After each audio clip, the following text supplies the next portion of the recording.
Hey everyone, so in case you haven't seen my last video, I recently found out that a lot of my YouTube videos were copyright claimed, and I've tried to appeal it and nothing's really come from that. So I just decided it would be a good idea to just re-upload the videos that have a copyright claim on them, but with just my voiceover because I don't know why they keep getting copyright claimed.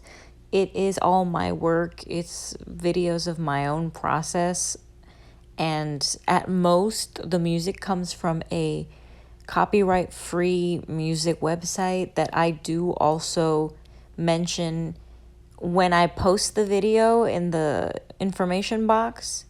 So I don't know what's going on with that. So I've just decided to do voiceovers over my old videos that I do want to keep.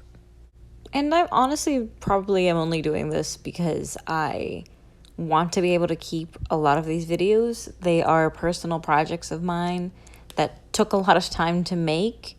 So I don't want to lose them to the YouTube gods, if you will, because there's really no reason for it to happen. So yeah, this video specifically, I don't know why it got copyright claimed, because like I said, the music comes from a website that has copyright free music, so that I wasn't using like regular mainstream music that I could get copyrighted for in the first place, but it happened anyway. And it's also not even a fan art thing either, which has happened to me before. It's literally just a landscape that I did on an old clipboard that I found in the garage. And yes, I did say copyrighted. I know that is not the term, but that is the verb that I have decided to coin for this specific purpose. I'm pretty sure I made this video about a year ago. I can't really give you an exact date. And from what I remember, I was really inspired by Studio Ghibli. I really don't know how to say that, actually. I think I was right the first time. And by The Last Unicorn that I had watched recently. I didn't really grow up watching any of those movies when I was younger until I was like in middle school, and even then it wasn't most of them. I watched Spirited Away a lot. I will say that one is one of my favorites. But overall, I didn't really watch a lot of them because I didn't really have a place to watch them. They weren't playing on TV all the time. I didn't have the VHS for that. It was just, I never got to watch them. The only one I did get to see as a child was Spirited Away, and I think it's because they played it on Cartoon Network once or twice. But while I was in college, I really wanted to force myself to try to develop at least one art style that was cohesive, and I realized that a lot of my inspiration comes from either art history or it comes from animation. And I feel like I've seen almost every Disney animated movie, if not every Disney animated movie already. And a lot of inspiration obviously came from the Disney Renaissance for me, but I really wanted to expand my horizons and watch foreign films, specifically for animation. And I realized that Studio Ghibli has so many movies that I could look into, and I admittedly already knew that they were gorgeous. I had Pinterest images of a lot of their landscapes, even though I had never seen the movie. And so I thought that was a good spot to try. So once I realized that HBO had the Studio Ghibli movies up on their animation collection, I have been slowly going through the movies as I go and essentially picking the scenes that I think are the most aesthetically pleasing and using them as reference for when I do landscape. And I think it's been really helpful. Since I've done this, I've done several other ones that I think are just as good, if not better. And as a side note, not that anyone cares, but everyone kept telling me to watch Howl's Moving Castle, and I do not want to be canceled for this, but it was not my favorite. I will say I think it is absolutely stunning as a piece of animation. I think it's gorgeous, but the pacing for me is a little off.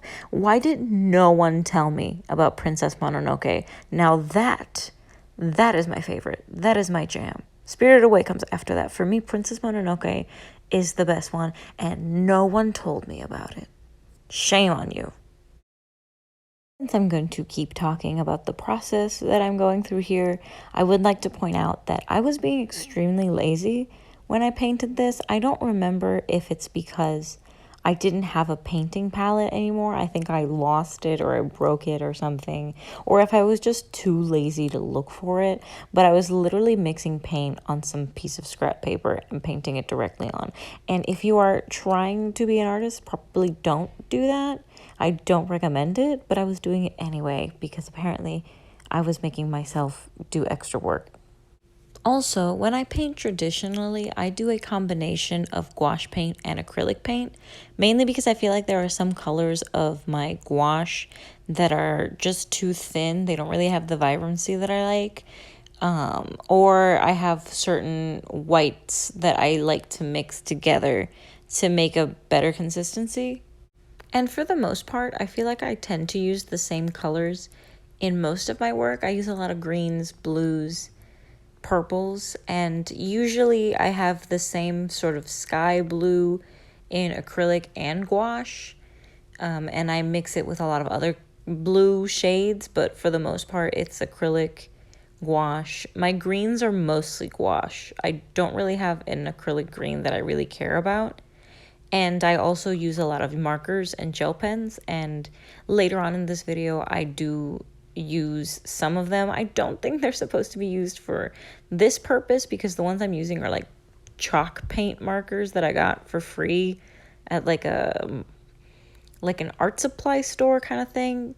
But I like to use a lot of mixed media in my work, so that's why this is happening. And also because this is a personal project, it's not a commission, I'm not giving it to anybody, so it doesn't really matter if it's not really professionally made, because for me this was more like a practice thing, and I'm still really proud of it, and it's still holding up, so I think it's fine. And if I ever post pictures of my bedroom mural, which is where I have my art supplies, because I use like that corner of my room as my miniature art studio area, you can still see it there, and I'm still really proud of it. I think the colors are still really vibrant and pretty a year later, and nothing's flaked off, so I think it's fine. I didn't even put Mod Podge or anything on it, so it's doing quite well. One thing that I've noticed when I'm working on this voiceover and looking at the video that I recorded last year is that I feel like I can definitely see a style when I draw natural things.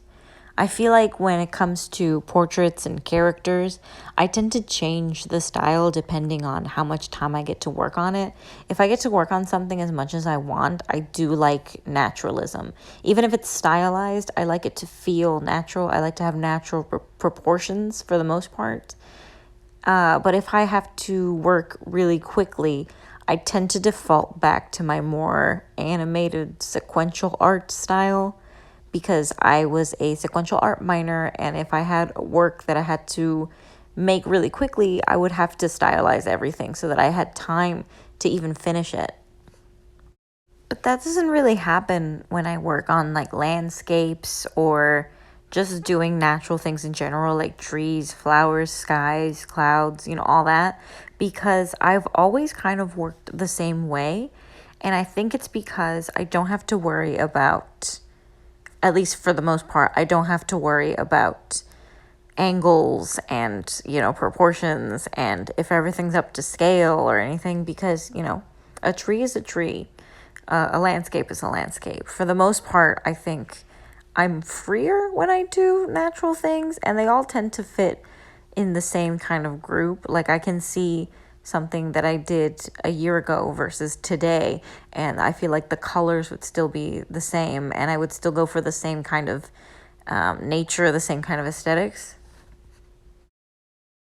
This is that marker that I was talking about, and I think you've seen them in other videos. If you've watched my other videos, I have a video that was also copyright claimed, but we'll see about that. I have a video of a project that I did for myself where I painted these like doors that came off an old armoire that we had in our house. I was trying to fix it, which is the title of the original video, but I couldn't end up salvaging it, and I ended up just keeping the doors that came with it so that I could use them for art, because it was perfectly good wood, and it's kind of an interesting thing to keep, and I have it in my room currently because I'm in love with it. And I realized while working on this, I think it was in between projects or like immediately after, that the color schemes that I usually do kind of work for all of my landscapes, which is what I was saying earlier. So if you look at my kids book art, if you look at my personal art, my sketchbook, there's at least one drawing that looks almost exactly like this. I'm just going to pretend that they're all like the exact same location but from different angles, and that I see them in my head. Also, now I'm touching up the painting with this Molotov marker, in case anyone's wondering what marker that is. I don't remember the exact brand of the other big ones that I was using earlier, but the Molotov one is one that I'm really familiar with because I really love the color consistency. However, I feel like they run out quicker, and I don't know if there are any refills. I don't have any refills for them, so I usually end up like just leaving them somewhere so that I can remind myself to either get more or actually look up if they have refills, and I never do it.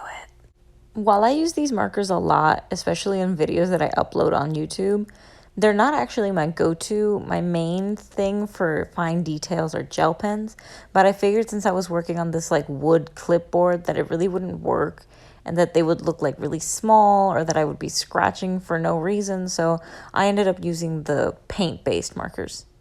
Either way, it doesn't matter. I use a lot of mixed media anyway, so this isn't really new for me. Another trick of mine that I've done in other videos is that I like to use this Pentel liquid erase tool thing because it has a little nib, and I like to use that a lot for my whites. I've done it in other videos because I prefer it to just using the gel pen because it's more paint medium. But I really love to essentially create like a base layer of just acrylic and gouache, or if I'm working traditionally in my sketchbook of like markers, and doing as much as I possibly can with that, and then doing fine details with a completely different medium so that I can keep the colors as bright as possible because I really love color. That's like my main thing. And we're done. Sorry there couldn't be music in the background.